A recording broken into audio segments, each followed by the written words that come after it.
यहाँ पर क्या है, एक क्वांटिटी, यहाँ पर क्या पता चल जाता है आपको, एक क्वांटिटी इंक्रीज होती है, दूसरी क्वांटिटी क्या हो जाती है, डिक्रीज। यानी यहाँ पर ही आपको समझना है, जब ये कंडीशन होती है तो ये दो क्वांटिटीज है, इनको हम बोलते हैं कि ये आपस में इनवर्स प्रोपोर्शन में है। डायरेक्ट में क्या होता था, डायरेक्ट में अगर एक क्वांटिटी डिक्रीज या होती थी, दूसरी भी डिक्रीज दूसरी भी होती। ओके, लेकिन अगर यहाँ पर जो है, यहाँ पर अगर एक इंक्रीज होती है, दूसरी डिक्रीज हो जाएगी। क्लियर? उनको हम बोलते हैं they are in inverse proportion.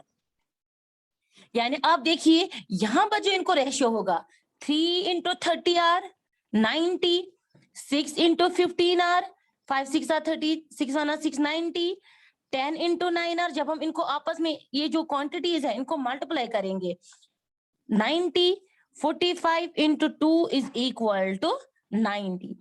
Direct में क्या होता था, उनका रेशियो इक्वल होता था। यहाँ पर जो है इनको हम आपस में जब मल्टीप्लाई करते हैं तब इनका प्रोडक्ट है जो वो इक्वल होता है। समझ आ रही है बात? Yes ma'am. वहां पर क्या होता था, x1 by y1 is equal to x2 by y2।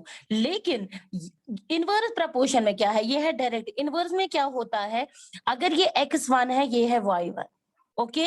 अब इसको हम क्या करेंगे, इस टाइम क्या होता है, इनका प्रोडक्ट जो होता है यानी x1 y1 is equal to x2 y2, यानी इनके प्रोडक्ट्स आपस में इक्वल होते हैं। बात समझ आ रही है कि नहीं? Yes ma'am. किसी को कोई कंफ्यूजन? No ma'am. यानी अब अगर हम तब यहाँ पर निकाल सकते थे जो डायरेक्ट प्रपोर्शन में, तब होता था x1 by y1 is equal to x2 by y2, लेकिन उनका रेशियो इक्वल होता था। इनको यहाँ पर क्या है, इनवर्स प्रपोर्शन में इनके प्रोडक्ट्स इक्वल होते हैं। अगर हम इसको ऐसे भी लिख सकते हैं, x1 is equal to x2, इनको हम ऐसे भी लिख सकते हैं, x1 is equal to y2 by y2, ये y1 इधर चला जाएगा, यानी x1 ये x2 इसके साथ चला जाएगा, यानी y2 by y1। यहाँ पर ये कंडीशन होती है, x1 by x2 is equal to y2 by y1। बात आ रही है समझ? Yes ma'am. तो क्या होता है इनवर्स प्रोपोर्शन? अब एक एग्जांपल की हेल्प से मैंने आपको समझाया क्या होता है अब इनवर्स प्रोपोर्शन। Yes anyone? ये एक ऐसा प्रोपोर्शन होता है जिसमें जब एक क्वांटिटी इंक्रीज होती है, दूसरी क्वांटिटी डिक्रीज होती है। शाबाश। और इनका जो प्रोडक्ट आपस में होता है इन प्रोपोर्शंस का, वो इक्वल होता है, यानी x1 into y1 is equal to x2 by x2 into y2। वो मैंने आपको दिखाया, देखिए ये 3, मैंने आपको एग्जांपल ली, 3 इंटू 30 आर 90, इनके प्रोडक्ट्स मैंने 6 इंटू को 15 किया तो 90, 9 into 10 into is equal to 90, 45 into 2 are 90। यानी जब इनके प्रोडक्ट्स हमने निकाले वो भी क्या थे, आपस में इक्वल, इसीलिए मैंने लिखा x1 into y1 is equal to x2। इसी तरीके से x2 y2 is equal to x3 y3, इसी तरीके से x3 y3 is equal to, यानी हम लिख सकते हैं xy is equal to k का मतलब आपको पता है, जैसे कि डायरेक्ट प्रोपोर्शन में था x by y is equal to k, यानी ये कांस्टेंट होता है, यानी इसका वैल्यू जो है वो फिर x1 y1 के बराबर भी होता है, कांस्टेंट होता है। क्लियर? Yes ma'am. ये होता है इनवर्स प्रोपोर्शन। और इसी टॉपिक पे हमें आगे की जो एक्सरसाइज है वो क्वेश्चंस हमें करने हैं। तो ये एक एग्जांपल मैंने ले ली, अब दूसरे एग्जांपल भी ले सकते हैं। यहाँ पर हमें एक टेबल दिया गया है, आप देखिए क्या एग्जांपल है।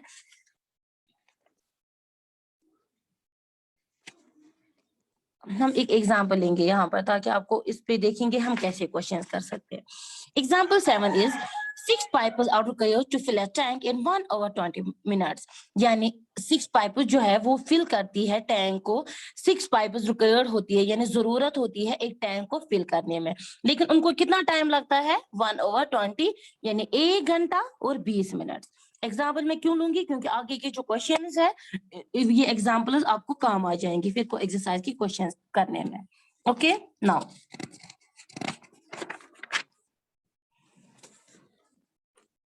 6 pipes are required to fill a tank, यानी एक टैंक फिल करने में 6 पाइप्स की जरूरत होती है और उनको कितना टाइम लगता है 1/20 minute. How long will it take if only 5 pipes of the same time are used. कह रहे हैं अगर how long will it take if only, कह रहे हैं कितना टाइम हमें लगेगा यहाँ पे अगर खाली 5 पाइप्स हमें सेम टाइम पे यूज हो जाएगी. ओके अब क्या करना है, जो हमें निकालना है वो हम किसके बराबर रखेंगे, यानी हमें यहाँ पर टाइम निकालना है. Let the desired time to fill the tank be x minutes. Okay now यहाँ पर हमें जो टेबल हम बनाएंगे क्या क्या आ जाएगा, नंबर ऑफ पाइप्स और क्या है टाइम इन मिनट्स. बात समझ आ रही है कि नहीं. नाउ पहली कंडीशन क्या है, जब हमें 6 पाइप्स होती थी उसके लिए कितना टाइम लगता है 1 hour and 20 minutes. पहले हम देखेंगे 1 hour and 20 minutes कितने होते हैं, यानी एक घंटे में 60 मिनट्स होते हैं. नाउ 60 + 20 कितने होते हैं, यानी ये बन गया हमारा 80 मिनट्स. बात समझ आ रही है कि नहीं. Yes, ma'am. नाउ अब ये बन गए हमारा 6 पाइप्स के लिए कितना टाइम लगता है 80 मिनट. अब हमें निकालना है 5. ओके यानी 5 पाइप्स पे हमें निकालना है कितना टाइम लगेगा, जो हमें निकालना था वो हमने किसके बराबर रखा, x के बराबर. अब आप दोनों देखिए ये है 6/85, यानी यहाँ पर जो है ये 6 है और यहाँ पर जो 5 है और 6 के टाइम जो है वो 80, यानी ये दोनों आपस में क्या होंगे, दे आर इनवर्स प्रपोर्शन. बात समझ आ रही है कि नहीं. जी मैम. ओके ना उस टाइम क्या होगा, मैंने बोला कि इनके प्रोडक्ट्स इक्वल होते हैं, यानी x1 y1 is equal to x2 y2, यानी 6 × 80 इज इक्वल टू 5 × x, यानी हम x का वैल्यू यहाँ पर निकाल सकते हैं क्योंकि they are in inverse proportion. यानी 6 8 48 is equal to 5x. now 480 divided by 5 is equal to x. now अब हम इसको यहाँ पर कैंसिलेशन करेंगे, 5 1 are 5, 5 9 are 45, 2 बच गए यहाँ पर, सॉरी 3 बच गए, 5 6 are 30, यानी x is equal to 96. यानी नंबर ऑफ पाइप्स पे जो पाइप्स थे वो 5 थे और इनको कितना टाइम लगता है यहाँ पर 96 मिनट्स. 96 मिनट्स कितने हो गए, यानी जब हम इसको कन्वर्ट करेंगे 60 मिनट्स होते हैं 1 आवर और 96 यानी ये बन गया हमारा 1/36 मिनट्स. क्लियर. यानी एक घंटा और 36 मिनट्स में कितने पाइप्स हमें पाइप्स है रिक्वायर्ड. यस आवाज आ रही है. Yes, ma'am. यानी time taken to fill the tank by 5 pipes is 96 minutes, यानी 1 hour and 36 minutes, यानी हम पर लिख सकते हैं 96. यानी आप देखिए एक क्वांटिटी जो है वो बढ़ रही है, यानी यहाँ पर जो है अगर ये बढ़ यहाँ से है 6 5 फिर 80 90, यानी ये एक क्वांटिटी डिक्रीज हो रही है, दूसरी क्या हो रही है इंक्रीज, है ना.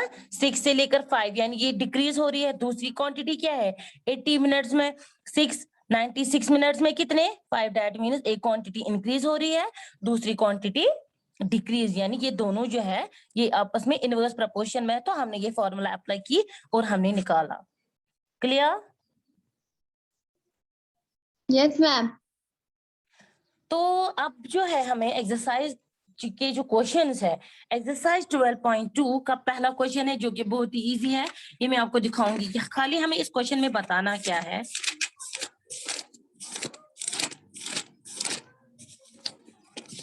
देखिए हमें बताना क्या है इस क्वेश्चन में. Which of the following are in inverse proportion, हमें बताना है, इसमें कुछ स्टेटमेंट्स दिए गए हैं, हमें बताना है कौन कौन यहाँ पर आपस में इनवर्स प्रपोर्शन में है. The number of workers on a job and the time to complete the job. अब इस क्वेश्चन का क्या है, एक एग्जांपल मैं लूंगी, number of workers on a job, यानी कुछ काम करने के लिए कुछ बंदे बैठे हैं। जैसे कि अगर मुझे कोई काम करना है तो उसके लिए मैंने फॉर एग्जांपल 20 पर्सन रखे हैं, ठीक है। वो क्या कर रहे हैं, वो कुछ काम कर रहे हैं, उसके लिए उन्होंने मुझे कुछ टाइम लिया है, जैसे कि 20 मिनट्स में 10 बंदों ने वो काम कंप्लीट किया। लेकिन अब मैं क्या कर रही हूँ, पर्सन जो है वो अब खाली यहाँ पर जो है 6। अब आप मुझे बोले अगर 10 बंदे 20 मिनट्स में काम कर रहे हैं, लेकिन अब अगर मैंने फॉर एग्जांपल कम ही बंदे रखे, students yes ma'am. Yes ma'am. आपको आवाज आ रही है? Yes ma'am. मैं आपको यहाँ पर एक एग्जांपल लूंगी ताकि पहले आपको अच्छे से समझ आए। अब देखिए, the number of workers on a job, जैसे कि मेरे पास है 5 बंदे हैं, ठीक है। मैंने उनको कुछ काम रखा, तो उसके लिए मैंने उनको 5 बंदों जो पर्सन है उन्होंने 1 आवर में वो काम खत्म कर दिया, ठीक है। दूसरा क्या है, and time to complete the job, दूसरी बात क्या है कि अब उसी काम के लिए मैंने अब जो पर्सन है वो बड़ा है, फॉर एग्जांपल मैंने 10 बंदे रखे उसी काम करने के लिए। अब आप मुझे बताइए, अगर 5 आदमियों ने वो 1 आवर में खत्म कर दिया, लेकिन अब मैंने उसी काम के लिए 10 बंदे रखे, अब मुझे बताइए टाइम ज्यादा हो लग जाएगा कि कम लग जाएगा? कम। कितना? 30 मिनट्स। शाबाश। यानी अब आप देखिए, ये एक क्वांटिटी है, ये सेकंड, ये है यहाँ पर पर्सन, ये है यहाँ पर टाइम। अब देखिए, एक क्वांटिटी जो है वो 1 घंटा लगता है, 10 के लिए क्या लग रहा है? 30 मिनट। 30। यानी ये दोनों क्या होंगे, ये इनवर्स प्रपोर्शन होगा कि डायरेक्ट प्रपोर्शन होगा? Inverse.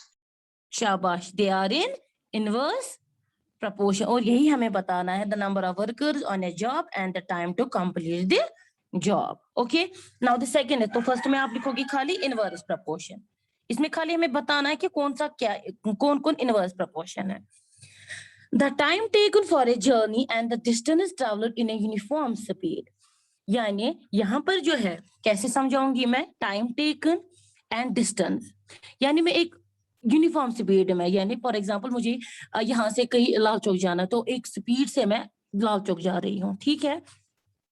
For a journey and the distance traveller, यानी अगर टाइम है फॉर एग्जांपल 1 घंटा मुझे लगेगा, डिस्टेंस जो है वो है 2 किलोमीटर या 1 किलोमीटर, ठीक है। अगर फिर वही से यहाँ पर जो है, अब ये बोल रहा है time taken and distance traveller, यानी अगर उसी स्पीड से मैं चलूंगी तो टाइम भी सेम लगेगा। बात समझ आ रही है कि नहीं? यानी उस टाइम जो टाइम टेकन और डिस्टेंस ट्रेवलर होगा, क्या वो इनवर्स प्रपोर्शन में होगा कि डायरेक्ट प्रपोर्शन में? मैम क्वेश्चन फिर से बताइए।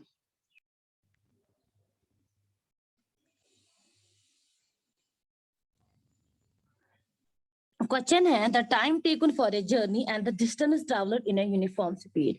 एग्जाम्पल मैं दे रही हूँ, फॉर एग्जाम्पल मैं यहाँ से लाल चौक जा रही हूँ, लेकिन मेरी एक यूनिफॉर्म स्पीड है, यानी स्पीड क्या है, मुझे जैसे कि 1 घंटे में मैं 2 किलोमीटर कवर करती हूँ, ठीक है। अब लाल चौक तक जो डिस्टेंस होगी, यानी एक ही स्पीड रहेगी। अगर फॉर एग्जाम्पल वहां पर 4 किलोमीटर होंगे यहाँ से लाल चौक तक, अगर 1 घंटे में मुझे 2 किलोमीटर में कवर कर देती हूँ, लेकिन अगर आगे तक 4 किलोमीटर में भी सेम डिस्टेंस रहेगी कि चेंज हो जाएगा? अगर 1 घंटे में 2 किलोमीटर, 4 घंटे में क्या हो जाएगा? 4 किलोमीटर। यानी जो टाइम टेकन होगा, जो टाइम और डिस्टेंस होगा, वो आपस में क्या रहेगी, इनकी क्वांटिटीज क्या होगी, क्या वो चेंज हो जाएगी, क्या वो अगर एक इंक्रीज हो जाएगी दूसरी भी इंक्रीज हो जाएगी, ओब्वियसली, है कि नहीं? Yes ma'am. यानी टाइम भी चेंज होगा, डिस्टेंस भी चेंज होगा। अगर ये दोनों इंक्रीज हो जाएंगे तो दैट मीन्स दोनों क्या होंगे? यस, वही मुझे बोलिए ना, क्या ये इनवर्स है कि डायरेक्ट है? डायरेक्ट। शाबाश, ये है direct proportion. Area of cultivated land and crop harvester, इसका क्या मतलब है? इसका क्या मतलब है? पहले जरा मुझे पहले समझाइए क्या है area of cultivated land and the crop harvested, इसका क्या मतलब है?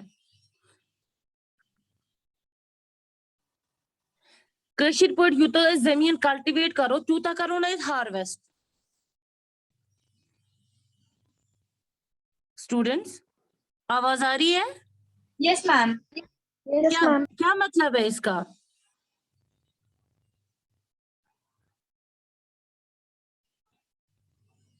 जितना जमीन जो उसका एरिया जो होगा जितना हम कल्टीवेट करेंगे उतना ही क्रॉप हम हार्वेस्ट कर सकते हैं, है कि नहीं?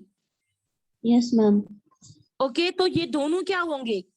एरिया ऑफ कल्टीवेटिंग, जितना क्रॉप हार्वेस्ट कर सकते हैं उतना हम कल्टीवेट कर सकते हैं। दोनों जब अगर एक इंक्रीज ये हो जाएगा तो दोनों क्या हो जाएंगे, उतना ही हम क्रॉप हार्वेस्ट करेंगे। तो ये दोनों इनवर्स में होंगे कि डायरेक्ट में होंगे? Ma'am direct. ओके, तो ये होगा डायरेक्ट। तो ओके, फोर्थ जो है वो है time taken for a fixed journey and the speed of the vehicle. Time taken for a fixed journey, यानी एक फिक्स्ड जर्नी है, जैसे कि हमें फॉर एग्जांपल हमें एक ट्रिप पे जाना है, फॉर एग्जांपल मैं लिखूंगी यहाँ पर मुझे पहलगाम जाना है, एक फिक्स्ड जर्नी है। And the speed of the vehicle, यहाँ पर क्या क्या है, एक है time speed of the vehicle and time taken. अब स्पीड जो है, अगर मैं फॉर एग्जांपल जैसे कि दो बंदे जा रहे हैं, अब ये डिपेंड कर रहा है स्पीड पे। अगर कोई एक कम स्पीड रखेगा तो उसको टाइम भी ज्यादा लगेगा, लेकिन अगर हम गाड़ी की स्पीड तेज करेंगे, बात समझ आ रही है कि नहीं? Yes ma'am. तो अगर जब हम व्हीकल मतलब जो है गाड़ी होती है, अगर हम उसकी स्पीड बढ़ाएंगे उतना ही कम टाइम हमें लगेगा। Yes ma'am. बात समझ आ रही है कि नहीं? उस टाइम जो जी टाइम मैम। टेकन और स्पीड जो होगा ये दोनों क्या रहेंगे? अगर स्पीड बढ़ाएंगे तो टाइम कम लगेगा, अगर स्पीड कम रखेंगे तो टाइम ज्यादा लगेगा। यस सो दैट मीन्स ये उस टाइम क्या होंगे, इनवर्स या डायरेक्ट? इनवर्स।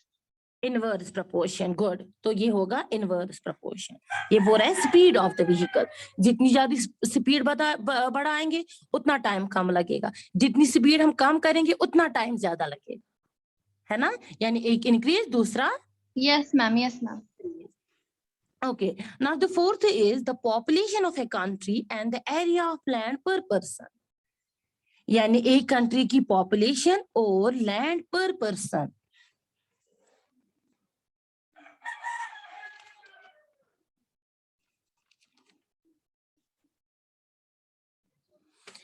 नाउ अब इसको क्या है कि पॉपुलेशन ऑफ कंट्री, यानी फॉर एग्जांपल कोई कंट्री है उसकी पॉपुलेशन है, और ना population and area of land पर पर्सन। ओके, ना कोई कंट्री है उसकी पॉपुलेशन फॉर एग्जांपल जो है वो है 20,000।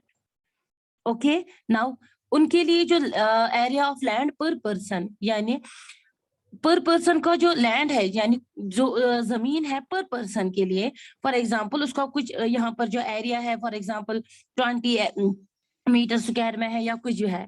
लेकिन अब अगर किसी कंट्री की पॉपुलेशन कम होगी उस टाइम जो एरिया ऑफ लैंड पर पर्सन होगा, यानी अगर 20 से ज्यादा या हम कम करेंगे, यानी जितनी जितनी पॉपुलेशन ज्यादा होगी उतना उतना एरिया कम मिलेगा कि ज्यादा मिलेगा?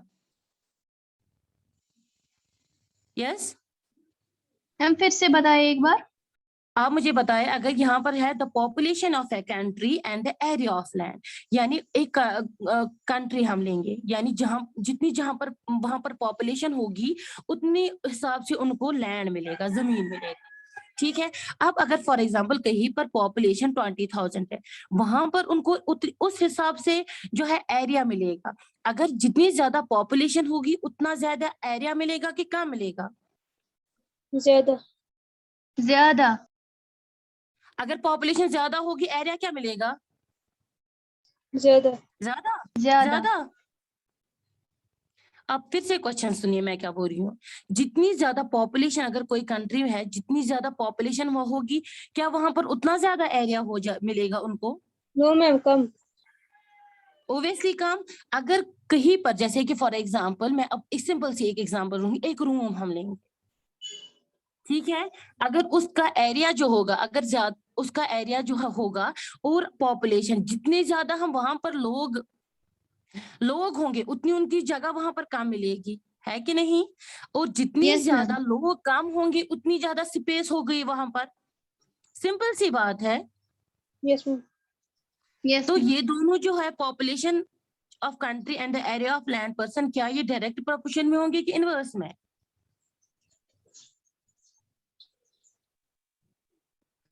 क्या होंगे दोनों? फोर्थ पार्ट क्या होगा?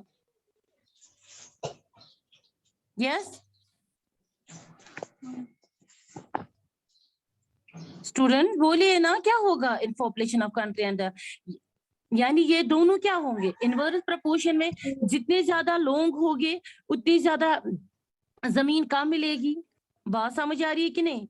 और जितने ज्यादा कम लोग होंगे उतनी ज्यादा हमें जमीन मिल जाएगी, है कि नहीं?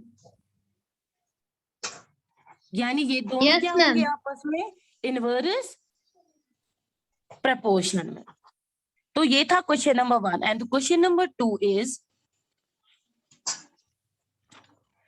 in a television game show, the prize money of rupees 1 lakh is to be divided equally amongst the winners. कह रहे एक टेलीविजन गेम शो में है जो कि वहां पर प्राइज मनी जो है वो इक्वली डिवाइड किया गया है, जो कि वो जीते मतलब विनर्स थे। Okay, complete the following table and find whether the prize money given to an individual winner is directly और inversely proportional to the number of winner. हमें ये टेबल कंप्लीट करना है, उसके बाद बताना है हमें कि ये जो विनर की जो प्राइज मनी है, नंबर ऑफ विनर्स और प्राइज जो था, क्या वो इनवर्सली प्रोपोर्शन है कि डायरेक्टली। तो सबसे पहले अगर नंबर ऑफ विनर्स 1 है तो कितना मिल जाएगा? 1 लाख। अगर नंबर ऑफ विनर्स 2 तो 50। उसके बाद हमें बताना है अगर नंबर ऑफ विनर्स 4 होंगे, बात समझ आ रही है कि नहीं? उस टाइम जो Yes, ma'am. Price for each winner होगा उस टाइम कितना अमाउंट मिलेगा। ओके, तो यहां पर जो है question number 2, number of winners कितने हैं? 4। टेबल कंप्लीट करने के लिए क्या करना है? Price for each winner. Okay, यहाँ पर जो है प्राइस ऑफ, यहाँ पर क्या आ जाएगा, यानी उस टाइम हमें 4 को डिवाइड क्या करना है? 1 लाख। स्टूडेंट समझ आ रही है बात की नहीं? यानी 1 Yes, लाख को हमें ma'am. डिवाइड क्या करना होगा?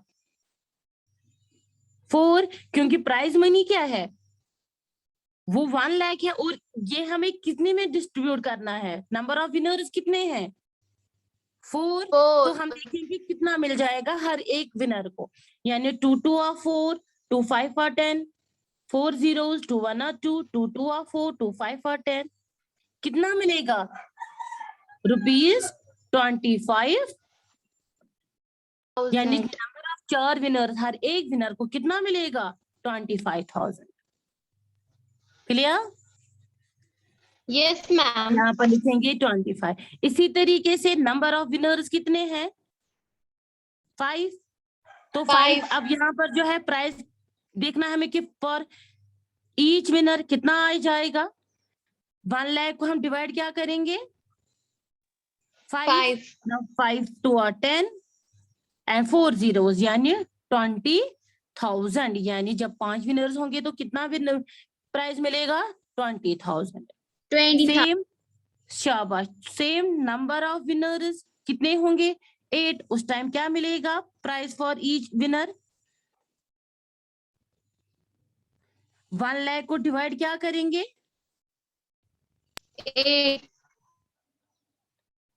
8। तो Ma'am, कैंसिलेशन 8. करेंगे, शाबाश। 2 4 और 8, 2 5 और 10, 0, 2 2 और 4, 2 2 और 4, 2 5 और 10, नाउ 2 1 और 2, 2 1 और 2, 2 2 और 4, 2 5 और 10, कितना मिलेगा?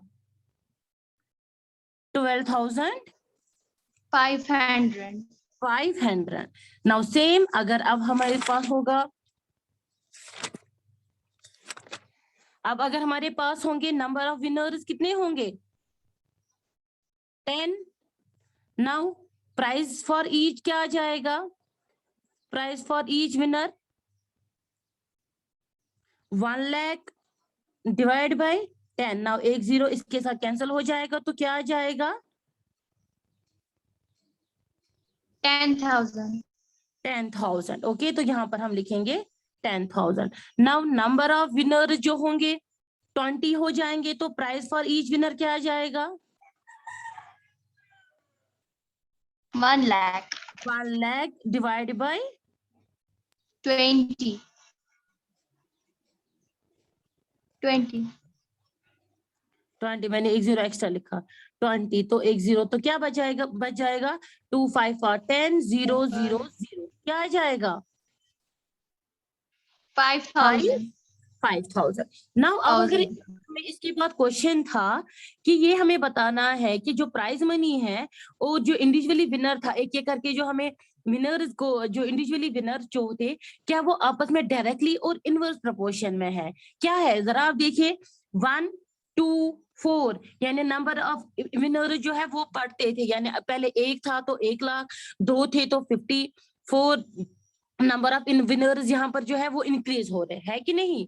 अब प्राइजेस फॉर ईच विनर आप देखिए, 1 लाख, 50,000, 25,000, 20,000, 12,500, यानी जो प्राइज मनी था वो क्या होता था? डिक्रीज। बात समझ आ रही है कि नहीं? Yes, ma'am. तो डेट मीन्स उस टाइम क्या था, ये इनवर्सली प्रोपोर्शन है कि डायरेक्टली? Inversely. Inverse proportion. बस यही था हमारा क्वेश्चन नंबर 2। किसी को कोई कंफ्यूजन? No, ma'am. ओके, तो student now question number 1 and 2 आप खुद आप जो मैंने आज दिखाया ये आप अपनी फेयर नोटबुक्स पे करेंगे इंशाल्लाह। क्वेश्चन नंबर 3 से कल मैं आपको दिखाऊंगी, लेकिन यहाँ पर आपको जी जी मैम मेरे को ये डायरेक्ट प्रोपोर्शन समझाइए, वो मैंने कल क्लास नहीं दी थी, मेरे को नहीं समझा पता है वो। क्या है? Ma'am direct proportion. आप फिर से बता रही, मुझे नहीं आवाज आ रही है आपकी। मैम मेरे को डायरेक्ट प्रोपोर्शन समझाइए, मेरे को नहीं वो आता है, मैंने मतलब कल क्लास दी।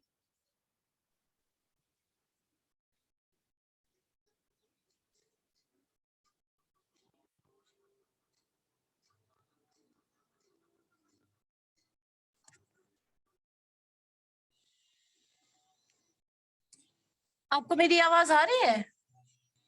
Yes, ma'am. उमैसा, आपको पता है हमारा यहाँ पर एक सफिशिएंट टाइम होता है। आपने क्लास, वैसे मुझे पहले बता, आपने क्लास क्यों नहीं दी? वो तो मेरा हेडेक नहीं ना, आपने क्लास नहीं दी। मैम मेरे को कल ज्वाइन ही नहीं हो रहा था, पता नहीं इसको क्या हो गया। नहीं, कल तो सारे बच्चे आए थे, आप क्या बोल रहे हैं? यस मैम, मम्मी को नहीं हो रहा था ये, पता नहीं क्या हो गया था इसको।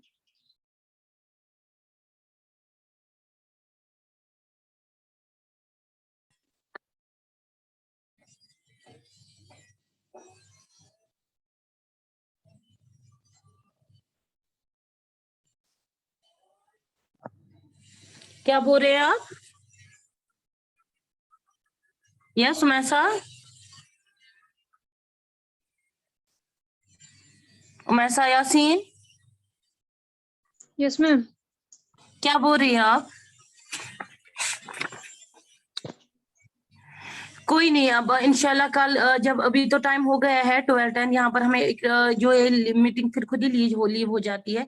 इंशाल्लाह कल मैं आपको फिर से समझाऊंगी डायरेक्ट प्रपोर्शन। तो ये जो है कुछ एग्जांपल मैंने आपको दिखाई आज। तो इस चैप्टर की जो बाकी एग्जांपल है, एग्जांपल 8 जो है, एग्जांपल 9 है, या आप घर में इनकी प्रैक्टिस करेंगे और इंशाल्लाह कल हम एक्सरसाइज 12.2 के बाकी क्वेश्चन करेंगे। ठीक है? Yes, ma'am. Okay students, time हो गया है आज के लिए, बस इतना ही। अल्लाह हाफिज। Allah Hafiz.